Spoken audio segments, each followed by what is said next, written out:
Hello, good afternoon, good morning. This is my how to pop a wheelie tutorial. I figure most of us, particularly those in Victoria, Metro Melbourne, have a lot of time on your hands, or have since about March. So I'm going to teach you how to pop a wheelie. My prior background in popping wheelies, I once wrote an essay in year 8 and got an A+. It was entitled How to Pop a Wheelie and Do an Endo. So I figured that gives me the accreditation to teach you how to do this. So hopefully the sound's okay. Yeah, and I'll probably say a lot also. So first thing, with your bike set up, this is with a free wheel, like a regular mountain bike. You can do it fixed as well, but maybe that'll be another one. So you want to have you want to know where your back brake is. For me, it's on the left-hand side here. If you're American, it's probably on the right-hand side. So you need to know it works, so we'll do that. Yep, we can do a skid. You probably want to lower your seat post as well, you know, compared to how you would have your seat normally. It's a little bit easier to find that center of gravity if you're lower to the ground.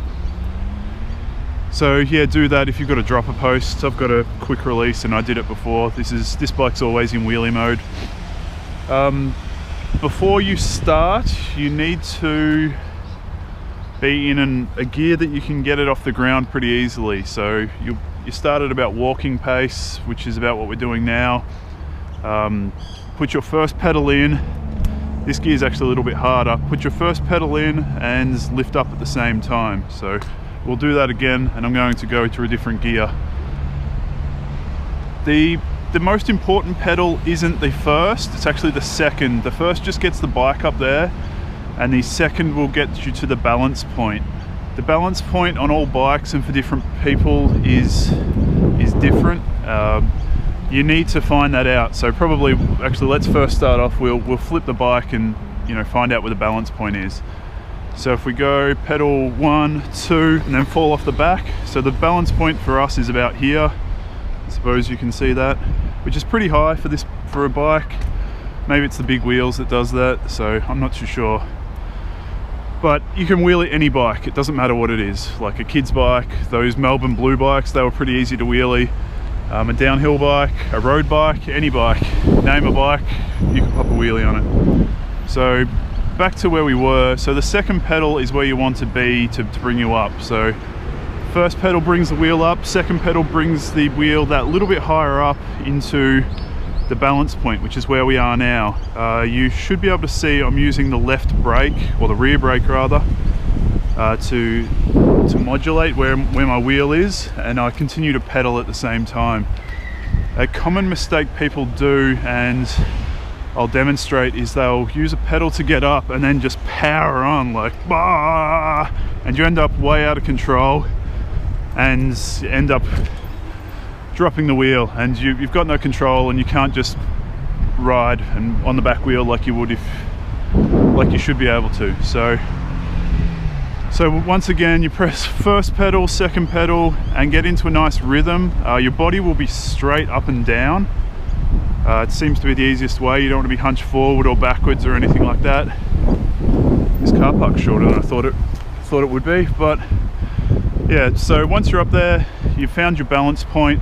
You're keeping your body up straight. You can use your rear brake, as I mentioned before, to help and modulate and keep you in that balance point. So you can see I'm pedaling here and using my rear brake. I'm going a little bit further back, so I'll use my brake and pedal a bit harder, or softer rather, and go from there. So that's all you need to do. Just find that balance point and go from there. A few tricks and tips, particularly if you're going downhill, you'll pick the front wheel up and you'll start pedaling faster or moving faster. You can change gears. I've just changed down a gear. We can go up to pedal less. You can go through the whole cassette if you really want to. I've just gone through about 4 gears. We're in the lowest gear. And then from there, if you also want to balance it like a manual, pick it up, change a couple of gears, and just lean on the back and just not pedal, and just feather the brake. Feather the brake to just help keep you in that balance point. It's pretty straightforward. From there, you can learn to do it, I don't know, one-handed, which is pretty straightforward. Probably something I should have mentioned earlier, you can use your knees much the same as you would if you're walking a tightrope to keep your balance, like keep you straight up and down, so you don't lean left or right. You know, if you're walking along a tightrope, you'd put your arms out and just kind of balance, but you can't do that because you're hanging on the handlebars. So your knees act as your hands. See, I'm out pretty wide here, in and yeah, just kind of they move around a little bit just to help keep your balance. As well as that, you want to be looking forward, as you would walking along a tightrope or a balance beam, whatever it may be. You don't look at the ground, so you look forward. It helps keep your center of balance. I don't know the mathematics or the science behind it, but it works. So you look as far forward as you want to. You can look at a spot. I'm looking at that stump. I don't know if you can see it on the video, but yeah, back and forth, that's all you need to do.